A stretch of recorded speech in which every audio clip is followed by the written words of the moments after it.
कधी कधी क्वेश्चन मध्ये खूप साऱ्या डिमांड्स असला तर आपल्याला आन्सर कसं करायचं हेच कळत नाही. आजच्या या डिस्कशन मध्ये आपण हेच बघणार आहोत. पीवायक्यूचा जो क्वेश्चन आहे तिथे की कसे मल्टिपल डिमांड्स असेल तर त्याचा आन्सर आपण कसं करू शकतो. सो विदाउट वेस्टिंग टाइम चला लवकर क्वेश्चन बघूयात. काय क्वेश्चन आहे? हा क्वेश्चन आहे बघा, UPSC 2018 GS3 चा क्वेश्चन विचारलाय आणि क्वेश्चन हा फार वेल नोन टॉपिक वर आहे, वेटलँड. ठीक आहे, वेटलँड या टॉपिकवर आहे. मल्टिपल डिमांड्स आहेत या पर्टिक्युलर क्वेश्चन मध्ये आणि त्याच्यामुळे आपल्याला कधी कधी कन्फ्युजन होतं की कसं याला डील करायचं किंवा या पर्टिक्युलर क्वेश्चन मध्ये आन्सर मार्क्स आपल्याला जास्त भेटत नाही का हे पण सांगतो तुम्हाला. बघा क्वेश्चन काय आहे. डिमांड सिंपली पहिले व्हॉट इज वेटलँड, पहिली डिमांड.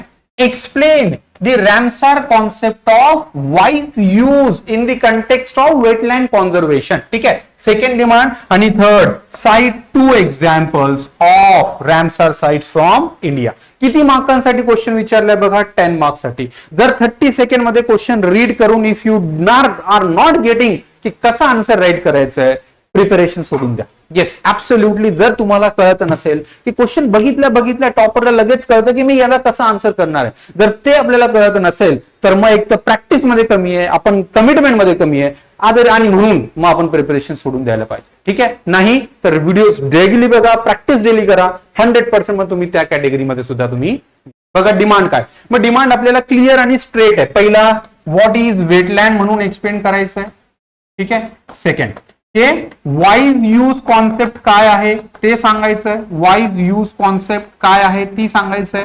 आणि थर्ड 2 एक्झाम्पल सुद्धा सांगायचे. आता या क्वेश्चन मध्ये गाईज खूप वेळेस लोकांना कमी मार्क्स पडलेत का, मीच तुम्हाला सांगतो. द रिझन बिंग हे जे 2 एक्झाम्पल्स आहेत हे जे त्यांना वाटले त्यांनी फक्त काय केले, लिस्ट केले की चिलिका लेक असेल किंवा के भरतपूर सँच्युरी असेल किंवा अप्पर गंगा लेक असेल किंवा नांदूर माध्यमेश्वर असेल. बट द थिंग इज की फक्त इथे एक्झाम्पल्स लिहिणं इज नॉट एक्सपेक्टेड. बिलीव्ह मी, जर तुम्हाला फक्त तुम्ही जर का एक्झाम्पल इथे लिस्ट केले तुम्हाला इथे मार्क्स भेटणार नाहीत. Because it is asking you for explain those examples also. Site 2 example. मग तुम्हाला तिथे ऍटलीस्ट 20-30 वर्ड तिथे एक्झाम्पल पुट इन करणं, एक्सप्लेन करणं मस्ट आहे. ओके. सो आता प्लस बघितलं मला इथे मॅपचा पण स्कोप येतोय है ना, लगेच स्ट्रक्चर लगेच रेडी व्हायला पाहिजे. एक्झाम्पल आहे मॅप, तिथे इंडियाचा मॅप येणार, मी जिथे 2 ते 3 तिथे वाटलं जास्त दाखवा, 2 एक्सप्लेन करा, बट दॅट इज फॉर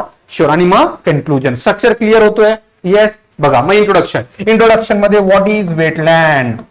मग wetland is any water body that is either public or private. Yes, that is either static or flowing sorry. ठीक आहे.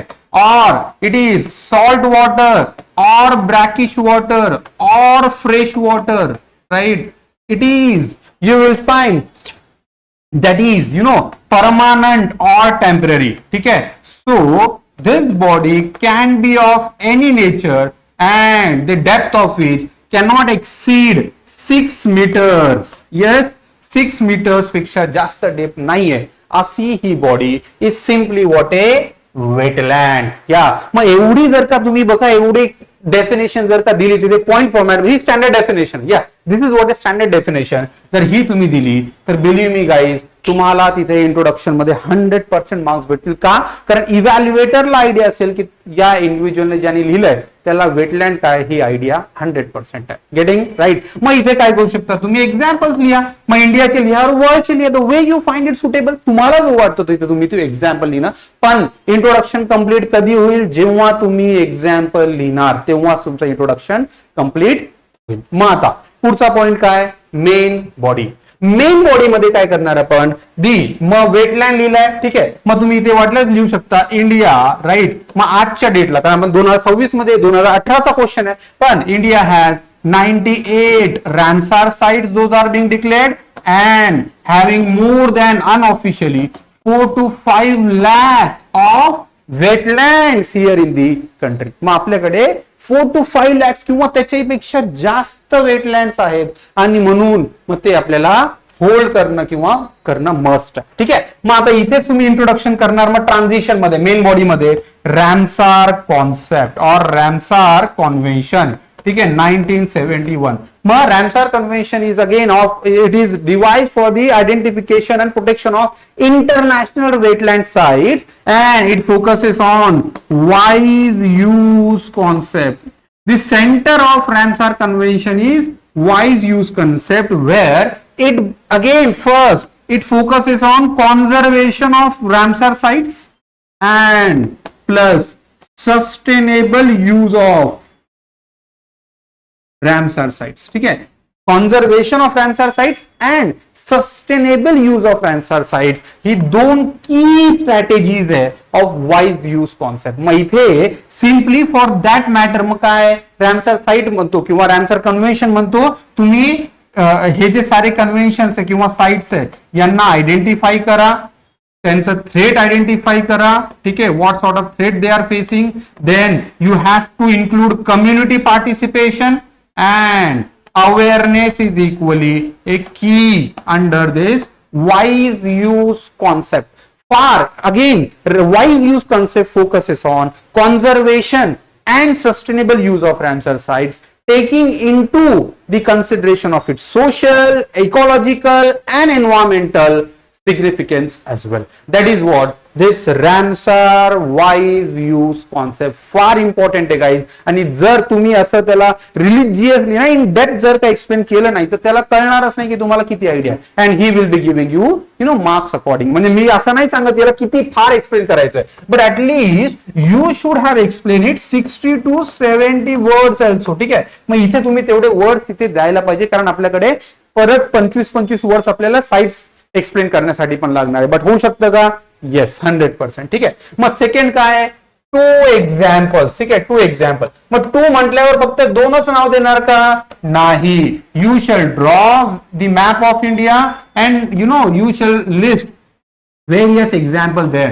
Then Dipur Bill, Sundarban the largest one, Chilika the first one, Bharatpur sanctuary असेल. ठीक आहे, किंवा किचोर लोक here in दी राजस्थान, नांदूर माध्यमेश्वर इथे असेल. मग तुम्ही महाराष्ट्राचा एक एक्झाम्पल एक्सप्लेन करून द्या, किंवा खाली वेंबनाड आणि भरपूर आहे ना, मग हे तुम्ही एक्सप्लेन करू शकता. तिथे मॅप तुम्ही ड्रॉ करा. मग मी इथे फक्त आता फील करत नाही, पण तुम्हाला अप्रॉच दिलाय. मग इथे काय करा, दोन कोणतेही एक्सप्लेन करा. चिलिका लेक एक असतील, ठीक आहे, मी सांगतोय तुम्हाला, राईट. सुंदरबन असू शकतो, सुंदरबन्स एक. जर का एमपीएससी मध्ये जर का हा क्वेश्चन आला तर तुम्ही मग महाराष्ट्रातला सुद्धा एक एक्सप्लेन करून घ्या. ठीक आहे, नांदूर माध्यमेश्वर असेल किंवा ठाणे क्रीक असेल द वे, किंवा लोणार लेक जरी असेल तरी है ना. पण कंपल्सरी जर एमपीएससी मध्ये आला तर महाराष्ट्रातली एक तरी साईट तिथे मेन्शन करणं मस्ट आहे. ठीक आहे, सो व्हॉट एव्हर तुम्ही इथे करू शकता the way you find it suitable. ठीक आहे, so guys this is how you will find की आपण ही जी एक्झाम्पल, पण फक्त मग एक्सप्लेन करायचं नाही का, याला ऍटलीस्ट 20-25 वर्ड्स घेणं मस्ट आहे. Chilika lake lying on the coastal side, it is the largest lagoon lake here in the Asia and India also. It hosts a significant biodiversity like turtles, tortoise, Irrawaddy dolphin and other rivers and other species also, making it very important Ramsar site.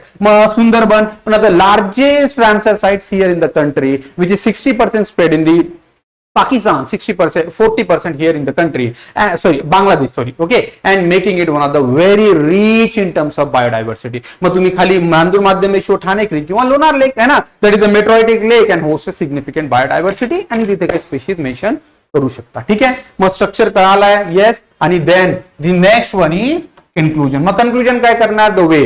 So the wetland sites are very crucial and very important. We need to protect wetland and make them the sites of hopeland, है ना, because they are rather two sites of hopeland for us. बघा, conclusion futuristic optimistic असला पाहिजे. 10-15 words मध्ये conclusion करा.